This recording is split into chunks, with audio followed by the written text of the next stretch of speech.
আসসালামু আলাইকুম। সকল প্রশংসা মহান আল্লাহ তাআলার। আল্লাহ তাআলা এই পৃথিবীতে মানুষকে সৃষ্টি করেছেন আশরাফুল মাখলুকাত, মানে সৃষ্টির শ্রেষ্ঠ জীব হিসাবে। অতএব যেহেতু আমরা মানুষের উপকারের জন্য সৃষ্টি করেছেন সকল প্রাণীকুল জীবকুল সব কিছুই।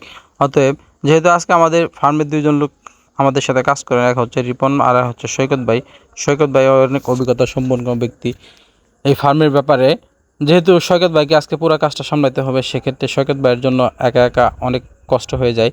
তার কারণে সেদিকে খেয়াল না করে সৈকত ভাইকে হেল্প করার জন্য আমি তার সাথে লেগে পড়লাম ঘাস এবং খড় কাটার জন্য। দুজনে সুন্দরভাবে কাটতেছি। এখানে হয়তোবা একটা জিনিস আমার উপকারে আসছে, সেটা হচ্ছে আমি এখান থেকে 11 মিনিট সময় সেভ করতে পারবো। কারণ কিভাবে, সেটা হয়তোবা আপনার অনেকে মনের মধ্যে প্রশ্ন আসতে পারে। একটা আটি কাটার জন্য অনলি 3 সেকেন্ড সময় প্রয়োজন, কিন্তু আরেকটা আটি নিয়ে কাজ শুরু করার জন্য আপনার 6 থেকে 7 সেকেন্ড সময় চলে যায় একটা আটি কাটার জন্য। আপনি যদি দিনে 100 আটি কাটেন, সেক্ষেত্রে হিসাব করে দেখা যায় যে এখান থেকে আপনি 11 থেকে 12 মিনিট সময় অনলি সেভ করতে পারবেন, যা কিনা মেশিন কোনো কাজ করতেছে না, অনলি একা একাই ঘুরতেছে। সেক্ষেত্রে আপনাকে এনার্জিও সেভ হবে এবং আপনার দেখা যাচ্ছে যে 1 মাসে মোটামুটি বিগ একটা অ্যামাউন্ট আপনার এনার্জি সেভ করতে পারবেন, সঙ্গে আপনার কষ্ট সেভ করতে পারবেন। অতএব আমি সেই কাজটাই করতেছি সৈকত ভাইকে সাথে নিয়ে। আর যেহেতু আমরা ঘাস এবং খড় কাটতেছি, অতএব এখানে আপনাকে কিছু সাবধানতা অবলম্বন করতে হবে, তা না হলে যে কোনো সময় যে কোনো ধরনের মারাত্মক দুর্ঘটনা ঘটতে পারে। আর আমরা এই মেশিনটা নিয়ে আসছি আমাদের শেরপুর সদরের নোয়াকলা উপজেলা থেকে। এখানে 1 ব্লেডের একটা মেশিন, অনায়াসে এই ব্লেডটা আপনি যদি একদিন ধার দেন, সেক্ষেত্রে আপনি যে কোনো 3 থেকে 4 মাস আপনি অনায়াসে ঘাস কাটতে পারবেন নিরবিচ্ছিন্নভাবে।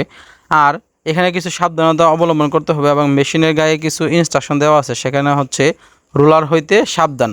এখানে রোলার হইতে অবশ্যই আপনাকে সাবধান হতে হবে, তা না হলে যে কোনো ধরনের মারাত্মক দুর্ঘটনা ঘটতে পারে। এই রোলারের কাজ হচ্ছে ঘাস এবং খড়কে সামনের দিকে এগিয়ে নিয়ে যাওয়া, এবং যার কারণেই এখানে আপনাকে বলে দেওয়া হয়েছে কোম্পানি থেকে রোলার হইতে আপনাকে সাবধান হতে হবে। তা না হলে রোলারের সাথে সাথে রোলারে যখন আপনি মেশিনে যখন ঘাস এবং খড় দিবেন, সেক্ষেত্রে অবশ্যই মিনিমাম একটা ডিস্টেন্স রুলার হতে আপনাকে সেটা মেনটেন করতে হবে। তা না হলে আপনার যে রুলারের সাথে এবং ঘাসের সাথে আপনার হাতটাও চলে যেতে পারে, সেক্ষেত্রে আপনার বিভিন্ন মারাত্মক দুর্ঘটনা ঘটতে পারে, হাতও কেটে যেতে পারে। অতএব আপনাকে সাবধানতার সাথে অবলম্বন করতে হবে ঘাস এবং খড় কাটার জন্য।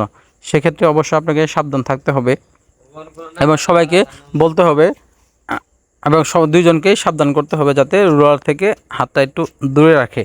অতএব ধন্যবাদ সবাইকে এতক্ষণ পাশে থাকার জন্য।